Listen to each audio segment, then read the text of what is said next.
The collection of scumbags known as Creation Ministries International recently put out a pamphlet called Question Evolution, containing 15 questions that supposedly attack the basis of evolutionary theory, and that's been brazenly peddled by the group of tosspots known as P.P. Simmons. Lapkind77 has organized a collaborative response from a collection of excellent YouTubers, and this is my contribution. Please check out the video description for links to all the other users and their responses, and consider subscribing to them. I'm responding to question 5, and this particular piece of crap goes like this. How did new biochemical pathways which involve multiple enzymes working together in sequence originate? Every pathway in nanomachine requires multiple protein enzyme components to work. How did lucky accidents create even one of these components, let alone 10 or 20 or 30 plus at the same time, often in a necessary programmed sequence? Evolutionary biochemist Franklin Harold wrote, "We must concede there are presently no detailed Darwinian accounts of the evolution of any biochemical or cellular system, only a variety of wishful speculations." It really is difficult to express the number of levels on which this question fails. In fact, it's so loaded with ignorance and misinformation that it wouldn't surprise me if at any minute it collapsed under the gravitational field generated from the sheer weight of stupid that it contains. Of course, none of this comes as a shock, since the question originates in part from the despicable YouTubers known as P.P. Simmons, who I've demonstrated time and time again in previous videos are nothing but dishonest, dishonorable purveyors of vile and disgusting lies. The fact that these con artists are now teamed up with the equally reptilian group known as Creation Ministries International to produce this pamphlet of extra glossy toilet paper perhaps explains its unusually intense concentration of crap. With that said, I'll now explain why this question fails in every way imaginable, and why you'd be better off not reading the rest of this document and instead putting it to much more productive use. Firstly, the question itself commits the logical fallacies of the arguments from ignorance and personal disbelief. This again is no surprise, since this faulty reasoning is a favorite approach of most creationists. The fact that the questioner is unaware of how such biological pathways may have evolved says absolutely nothing about whether they did or not. It only speaks to their colossal ignorance on the subject and/or their willingness to blatantly lie about it. In fact, just the most cursory of searches in the scientific literature reveals dozens of peer-reviewed publications in exactly this field.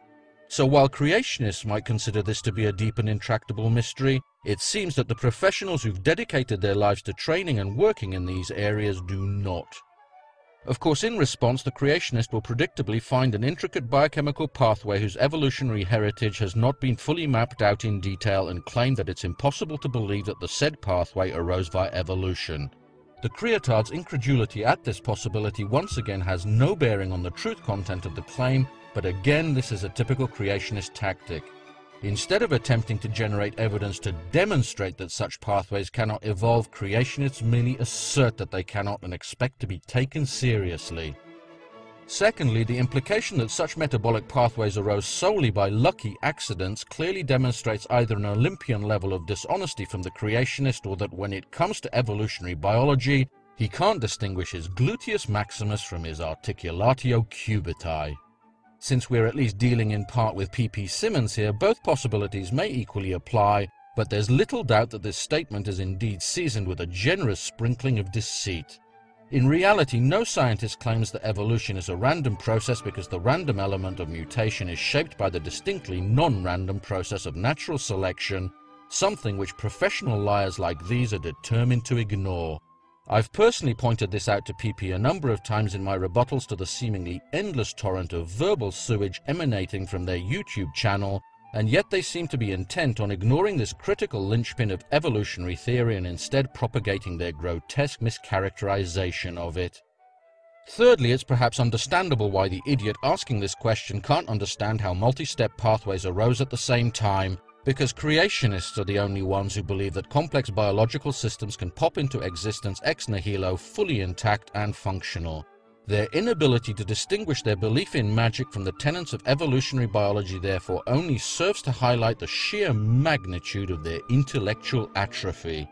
Of course, such systems didn't appear fully formed, but evolved gradually by discrete steps that built on pre-existing metabolic functions to provide competitive advantages to their organisms. We've observed the appearance of such discrete functions in the present day, both in the laboratory by the development of the ability to utilize citric acid as an energy source in bacteria grown under the appropriate selective pressures, and in the wild by the appearance of novel enzymes capable of allowing bacteria to utilize nylon oligomers as carbon sources.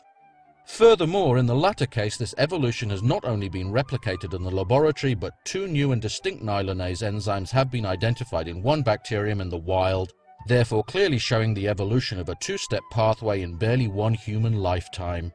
With such demonstrable and empirical evidence in hand, how big a leap is it really to imagine the evolution of more complex pathways over periods measured in billions of years? Fourthly, this argument also hints that evolution of sequential pathways is impossible because such systems are irreducibly complex.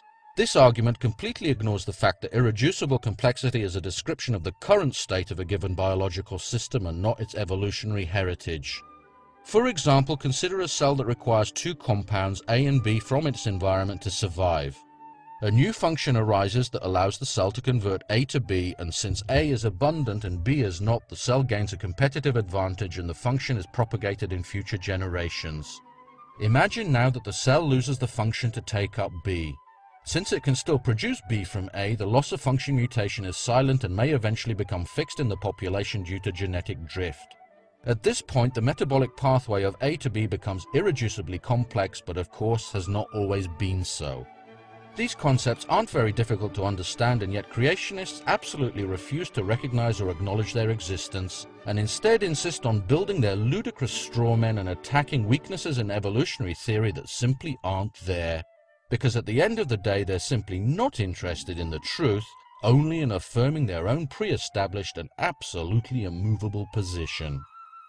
Finally, if you happen to be a creationist with a genuinely open mind or someone who's undecided on the matter, I'd like you to consider the quote from Franklin Harold given at the end of this passage. While at face value it does indeed seem damning, notice that it begins with a lowercase w and yet doesn't indicate any preceding text with an ellipsis. There's a reason for that, and that's presumably because the authors of this deceptive little rag didn't want you to realize that this line from Harold's book, The Way of the Cell, is preceded by the words, "We should reject as a matter of principle the substitution of intelligent design for the dialogue of chance and necessity, but..." This putrid and foul quote mine should quite clearly demonstrate that these individuals are willing to plunge neck deep into the sewage of their own making in order to perpetuate their filthy little lies, and underscores the dishonesty and ignorance I've been pointing out throughout this video. But I don't want you to take my word for it. I urge you to take some time and sit down at a computer and check for yourself using reliable and unbiased sources.